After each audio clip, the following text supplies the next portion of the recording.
Phone tapping audio sync అయితలే, ఎందుకు అవుతుంది? జబర్దస్త్ ఆర్టిస్ట్లను తీసుకొచ్చి సింక్ చేయరు.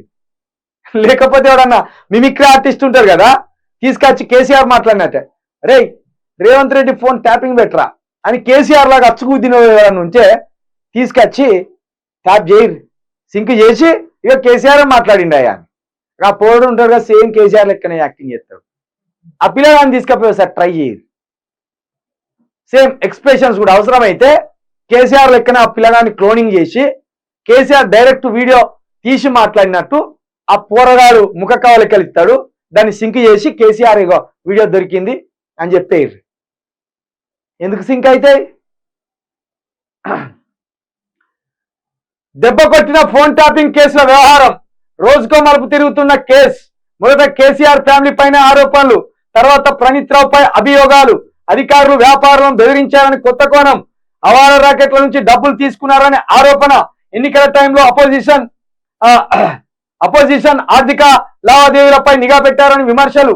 ఇంటెలిజెన్స్ పనే నిఘా అంటున్న రిటైర్డ్ అధికారులు. అసలు ఇంటెలిజెన్స్ ఉన్నది ఎందుకు అనుకుంటాను మరి? ఇంటెలిజెన్స్ ఉన్నది దేనికి? అసాంఘిక కార్యక్రమాలను అసలు జరగకముందే పట్టుకోవడానికి. ఉదాహరణకి ఇప్పుడు మనం న్యూస్ చదువుతున్నాం, న్యూస్ చదవకుండా చిలకపల్లి ఇక్కడ కూర్చొని రేవంత్ రెడ్డి ప్రభుత్వాన్ని ఏదో చేయాలి అని ఆలోచన చేస్తాడు. ఓ పెద్ద కుట్రాలు తాండంటే 2 నిమిషాలలో దొరకబట్టడానికి ఉన్నది వాళ్ళు. ఇంటెలిజెన్స్ వ్యవస్థ ఉన్నదే అందుకు, ఇంటెలిజెన్స్ చీఫ్ ఐజీ ఉన్నదే అందుకు. నిఘా పెట్టకపోతే ఊకుంటారు, కేసీఆర్ ప్రభుత్వాన్ని ఖతం చేద్దామని ఊకుంటారు.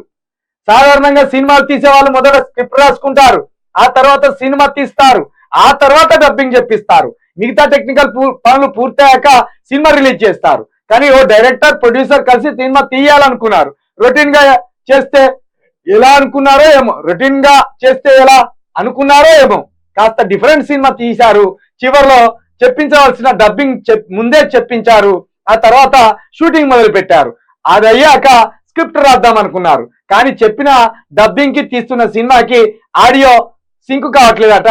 దాన్ని సింక్ చేసేందుకు రీషూట్లు, డబ్బింగ్లు, రీడబ్బింగ్లు నడుస్తున్నాయట.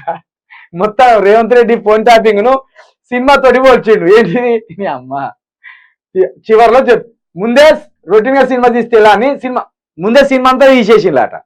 అంటే అక్కడ డైలాగులు చెప్పకుండా ఏం లేకుండా తీసి తర్వాత డైలాగులు పెడితే సెట్ అవుతాయా? కాబట్టి నవ్వులా పాలైలా ఫోన్ టాపింగ్ లో మీరు. నిజంగా రోజుకొక పోలీస్ ఆఫీసర్ని తీసుకొచ్చి ఏదో జరుగుతుంది, రోజుకొక పోలీస్ ఆఫీసర్ని పట్టుకొని ఏదో జరుగుతుంది. ఇప్పుడు డీసీపీ గారు రాధా కిషన్ రావు గారిని పట్టుకున్నారు, ఇక ప్రణీత్ రావుని పట్టుకున్నారు, భుజంగరావుని పట్టుకున్నారు, ఈయన ఐజీ గారు ప్రభాకర్ రావుని పట్టుకున్నారు, ఇక తిరుపతి అన్నని పట్టుకున్నారు. ఈ 5గురిని పట్టుకొని ఏదో జరుగుతుంది, ఏదో అంతా ఇంటెలిజెన్స్ వ్యవస్థలో ఉన్నోళ్ళే. ఇంటెలిజెన్స్ వ్యవస్థలో ఉన్నోళ్ళు ఏం చేసిందో విచారణలో చెప్తారు వాళ్ళు. ఆడియో సింక్ ఎట్లయితుంది? నవ్వులపాలవుతుంది.